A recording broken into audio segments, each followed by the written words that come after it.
Divorcee মেয়ের পাত্র খোঁজা চলছে। সিরিয়ালের সঙ্গে সোনামণি ও হানির ব্যক্তিগত জীবনের মিল। শুভ বিবাহ কবে?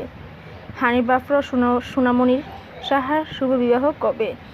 প্রসঙ্গত, সুধা এমন একটা সংস্থায় কাজ করে গল্প অনুযায়ী, যার উপর থাকে বিয়ে বাড়ি সহ বিভিন্ন অনুষ্ঠান সাজিয়ে তোলার দায়িত্ব। এমনই এক বাড়ি সাজাতে গিয়ে নিজের নায়কের সঙ্গে দেখা হলো সুধার। বেসামাল হয়ে পড়েই যাচ্ছিল সে। তাকে এসে ধরল তেজ। তবে কি শত বাধার মাঝেই শুরু হবে নতুন প্রেমের গল্প?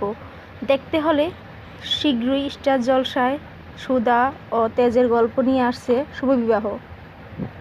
জানি সবাই শুভ বিবাহ দেখার জন্য আগ্রহী, তাও বলবো দেখে যাবেন। প্রসঙ্গত, সোনামণি সাহার ও হানি বাফরার ব্যক্তিগত জীবনের সাথে অনেকটা মিল রয়েছে। ব্যক্তিগত জীবনেও সুধা অর্থাৎ সোনামণি সাহা ডিভোর্সি। জানা যায় 2015 সালে মাত্র 18 বছর বয়সী বিয়ের পিঁড়িতে বসেছিলেন সোনামণি। তার বিয়ে হয়েছিল ডান্স কোরিওগ্রাফার সুব্রত রায়ের সঙ্গে। বিয়ের 3 বছরের মাথায় দাম্পত্যে ইতি টানেন তারা। 2020 সাল থেকে আলাদা সোনামণি, যদিও নতুন করে এখনও সম্পর্কে জড়াতে চান না নায়িকা। এক্ষেত্রেও সিরিয়ালের চরিত্রের মতোই সোনামণির ব্যক্তিত্ব নেড়া একবার বেতলায় যায়, তাই আপাতত ক্যারিয়ারেই সোনামণির মূল ফোকাস।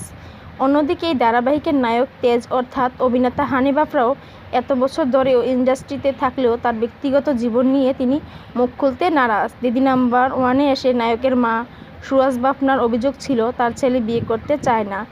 একবার দিদি নাম্বার ওয়ানে স্টেজের সময় তার মা একথা বলেছিলেন। কারণ জিজ্ঞেস করলে হানি জানান, আমি এখনও স্ট্রাগল করছি। অর্থাৎ শুভ বিবাহ এর গল্প নায়ক নায়িকার বাস্তব জীবনের সঙ্গে মিলে যায়। তবে সেই যাই হোক, আপাতত সিরিয়ালের গল্পে সুধার সঙ্গে শুভ বিবাহ সারবে তেজ। তবে বাস্তবে কবে বিয়ে করবেন সোনামণি আর হানি বাফরা, এর উত্তর এখনও অধারা। এর উত্তর জানতে আমরা সবাই আগ্রহী। কারা কারা এর উত্তর জানতে আগ্রহী তারা অবশ্যই লাইক কমেন্টে বলে যাবেন। আর ভিডিওটি ভালো লাগলে অবশ্যই একটা লাইক করে সাবস্ক্রাইব করে দিবেন।